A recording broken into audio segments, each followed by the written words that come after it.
안녕하세요. 오늘은 기아 2편 더 확인해보는 시간을 갖도록 하겠습니다. 밸류 체크 해보겠습니다. 이건 4월 15일 기준인데 최근 7년간 통계를 보면 PBR이 0.36까지 낮아진 적이 있었고 1까지 올라간 적이 있습니다. 현재 수치로는 0.61 정도 나오고 있습니다. PSR은 0.32, PER은 3.5, 굉장히 낮은 상태죠. POR은 2.7 이렇게 되겠습니다. PBR 밴드가 되겠습니다. 이것이 맨 아래에 있는 표, 그 다음에 맨 위에 있는 줄이 0, 중간 줄이 7 정도인데 현재 PBR은 0.61 선에서 저렴하게 거래되고 있는 상태입니다. PER, 밑에 선이 중간선이 8.7인데 지금 현재 PER은 3.5 정도에서 거래가 되고 있습니다. 주당 순이익입니다. 주당 순이익은 쭉 올라가고 있죠. 그래서 현재 주당 25,000원 정도의 이익을 내고 있는데 주가는 86,000원 정도 해당이 됩니다. 그래서 PER은 3.5 정도 되는 이익은 많은데 주가는 지금 떨어진 그런 상태입니다. 주당 순 자산을 살펴보면 점진적으로 증가하고 있고 현재 2,000원 정도 자산이 있는데 주가는 현재 86,000도로 PER은 0.61 정도 수준인 그런 상태가 되겠습니다. 주당은 현재 시가배동 5%가 넘는 이런 셈입니다. 현대차 그룹 내 기업들을 한번 비교를 해보겠습니다. 현대차에는 이제 현대차가 있고 기아차가 있고 현대모비스, 현대글로비스가 있는데 어떤 기업이 제일 싼가 이하는 것도 의미가 있겠습니다. PER을 보면 PER차가 3.5고 현대차가 4.1, 모비스 5점, 글로비스는 7.5, 글로비스가 제일 비싸게 지금 되고 있습니다. 그다음에 이익여금도 보면 기아차가 50조, 현대차 96조, 모비스가 43조 정도 되고요. 시가 배당 수익률을 보면 기아차가 7.51%로 제일 높습니다. 그 다음에 현대차가 6.35%, 모비스가 2.48%, 모비스가 3.7%입니다. 부채 비율을 보면 기아차가 66% 제일 낮고 현대차가 180가 44%, 모비스는 92%가 되겠습니다.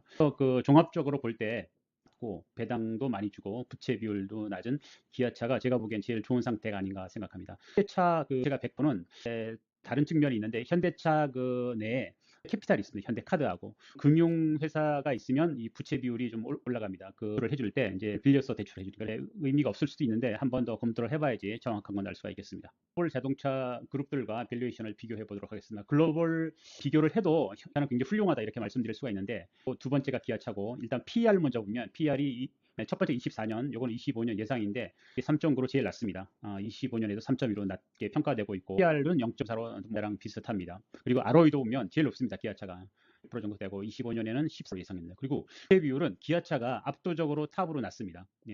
비율도 훌륭하고 기아차가 글로벌리 비교를 해도 훌륭하다 이렇게 볼 수가 있습니다. 이제 지금 관세 때문에 많이 문제가 되는데 관세는 제가 정확히 측정을 할 수가 없어서 SK 레포트를 좀 참조를 했습니다. 4월 8일 날 나온 건데 한번 보시겠습니다. 요트에서 이제 1분기 실적에 대한 누가 나왔는데 굉장히 호실적이다 이렇게 얘기를 하고 있고요. 매출액은 29천억, 이익은 3조 4천억, 영업이익률 11%로 예상을 한다고 해서 굉장히 기아차가 지금 잘 하고 있다 이렇게 얘기를 하고 그에 대한 어떻게 이제 파악을 했는가 그런 거에 관한 건데 요 밑에 이제 기아입니다. 근데 그걸 하면 이제 올릴 수밖에 없어요. 보통 한 10 정도 이제 예상하는 것 같고요. 이제 덜 뛰게 되겠죠. 시뮬레이션 해봤을 때 한 2조 원 정도의 이 감소가 있겠다 이렇게 예상이 되는 것 같고 그렇게 계산을 해도 PER은 4배 정도 되고 예상 영업이익도 한 2조 원 빼면 13조에서 2조 1조 정도 되기 때문에 이것 자체만으로도 훌륭하다 이렇게 생각을 할 수가 있습니다. 관세를 영향권 하에서 계산을 해도 PER 4 정도의 밸류에이션이 나온다. 이런 레포트입니다.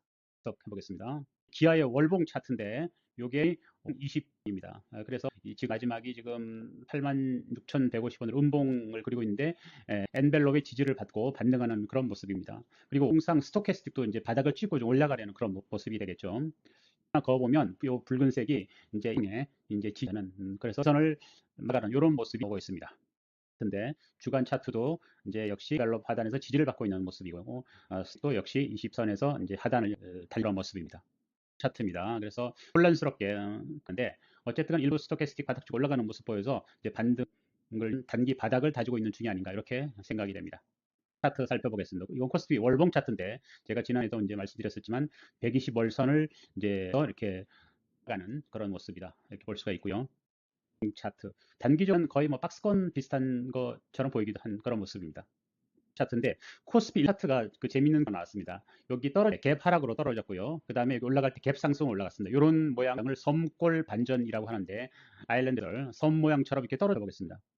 저는 뭐 별거 없죠. 기업이 성장하고 이익이 증가하면 주가는 올라갈 거라고 보고 미국의 관세 영향은 크지 않을 것이다. 잘 극복할 것이다. 이렇게 생각. 현재 BPS가 14만 2천 원이 현재 가격은 8만 6 정도고 PBR 0 정도 되고 현재 시가 배당률은 7.52%가 되겠습니다. 그래서 저는 PBR 0.5 이하가 온다. PBR 5에서 0.65 정도 현재 가 중심 8만 원에서 9만 원 정도면 매수 관점으로 접근하는 게 좋겠다 이런 생각이고요. PBR 일단 13만 원 가까이 근처까지 간다 매도 관점인데 이 회사가 많이 주기 때문에 배당이 한 5% 이상은 그냥 홀딩해도 장기적으로 괜찮지 않을까 이런 생각을 해봅니다.